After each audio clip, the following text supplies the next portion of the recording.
අපි දන්නවා ශ්‍රී ලංකා සංචාරක සංවර්ධන අධිකාරිය සතු විශාල ඉඩම් ප්‍රමාණයක් තියෙනවා. ඒවා ඉතාමත්ම වටිනා භූමි ප්‍රදේශ මුලින් සඳහන් කරා වගේ ආයෝජනයේට විශේෂයෙන්ම බීච් වල මුහුදු ආසන්නව ඒ වගේම නුවරඑළිය වගේ නගර ආසන්නව මේ වගේ ප්‍රදේශවල. ඉතින් මේවා අතර කාලාන්තරයක් තිස්සේ සමහර වෙලාවට මේවා අපිටම කතා කරලා තියෙනවා බොහොමයක් ආයෝජකයින් ඒවා කොහොමද දෙන්නේ කියලා ඒගොල්ලෝ සමහර අයට දැනුමක් නැහැ. සමහර වෙලාවට ඒවා ඇත්තටම විනිවිද භාවයකින් සිදු වෙලා නැහැ.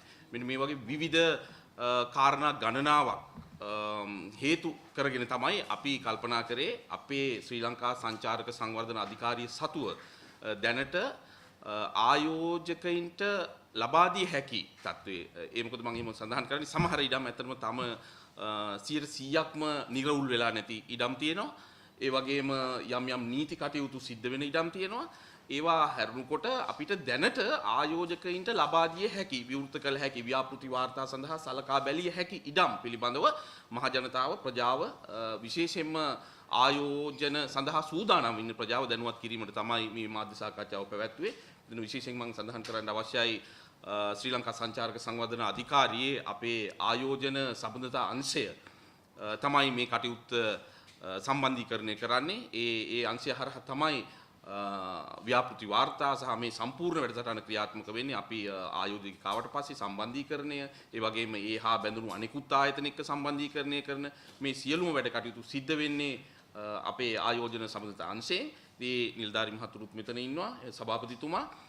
ඉතින් පොදුවේ අපි ගත්තොත් එහෙම අපි මේ තියෙන ඉඩම් විනිවිද භාවයකින් යුතුව ඒ වගේම ශ්‍රී ලංකාවේ සංචාරක ශාස්ත්‍රයට මේ කර්මාන්තයට අවශ්‍ය යටිතල පහසුකම් විශේෂයෙන්ම අපි ඉන්ෆ්‍රාස්ට්‍රක්චර් අපිට ඕනේ අපි ටාගට් කරනවා නම් 4 මිලියන් යන්නේ ඒකට අපිට කාමර ඕනේ ඒ වගේම සංචාරකයින්ට ඒගොල්ලන්ගේ පැමිණෙන කටයුතු කිරීම සඳහා ක්‍රියාකාරකම් සංවර්ධනය කරන්න. ඉතින් මේ සංචාරක කේන්ද්‍රස්ථාන බවට මේවා ආයෝජකයින් සඳහා විවෘත කරන අභිලාෂයෙන් විනිවිදභාවයකින් මේක කරන්න තමයි මේ මාධ්‍ය සාකච්ඡාවේදී අපි කෙලි දක්වන්න බලාපොරොත්තු වෙන්නේ. මේ අපි සතුව තියෙන ඉඩම් දැන් මගේ ළඟ දැන් මේ වෙනකොට අපිට මම මුලින් සඳහන් කරා වගේ අපිට දැන් ආයෝජකයින්ට විවෘත කරන්න පුළුවන් ඉඩම් අක්කර 3000කට ආසන්න ප්‍රමාණයක් තියෙනවා විවිධ ප්‍රදේශවල. මම එකින් එක කියවනවා දැනට අපිට තියෙනවා විශේෂයෙන් මම මුලින් සඳහන් කරා වගේ ආයෝජන ප්‍රජාවට අපිත් එක්ක වැඩ කරන්න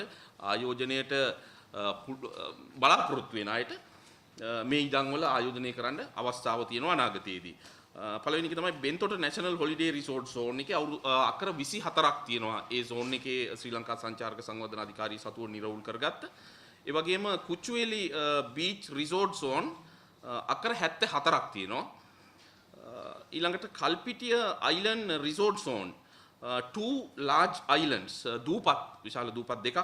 ඒ වගේම බත්තලංගුණ්ඩුව අක්කර 291ක් ඉන්වෙස්ට්මන්ට් රෙඩි ලෑන්ඩ්ස් විදිහට අපි හඳුනගෙන තියෙනවා. ඊළඟට උච්චමුනේ අක්කර 1095ක් තියෙනවා.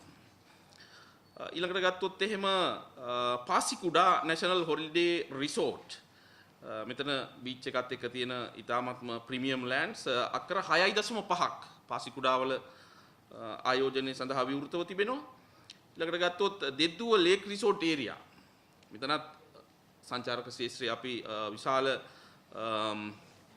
ඉන්ෆ්‍රාස්ට්‍රක්චර් ඩෙවලොප්මන්ට් වලට සුදුසු ප්‍රදේශයක් විදිහට හඳුනාගෙන තියෙනවා. අක්කර 1713ක් දැනට විවෘතව තියෙන ආයෝජකයින් සඳහා දෙද්දුව ලේක් රිසෝර්ට් ඒරියා එකේ. ඊළඟට ගත්තොත් බුලනයාය පිදුරංගල අක්කර 19ක ලෑන්ඩ් ප්ලොට් එකක් තියෙනවා. රසූල් තොටම් ට්‍රින්කොමලි එතන තියෙනවා අක්කර 40කට ආසන්න ප්‍රමාණයක්. අල්ලාස් ගාඩන් ට්‍රින්කොමලි approximately අක්කර 4කට ආසන්න ප්‍රමාණයක් තියෙනවා. මේවා තමයි ප්‍රධාන වශයෙන් ව්‍යාපෘති සඳහා ආයෝජකයින් සඳහා දැනට සූදානම් මම කිව්වා වගේ නිර්වුල්ව දැන් ආයෝජන ව්‍යාපෘති වාර්තා සකස් කරලා අපිට බාරගත හැකිව අපි සතුව තියෙන ඉඩම්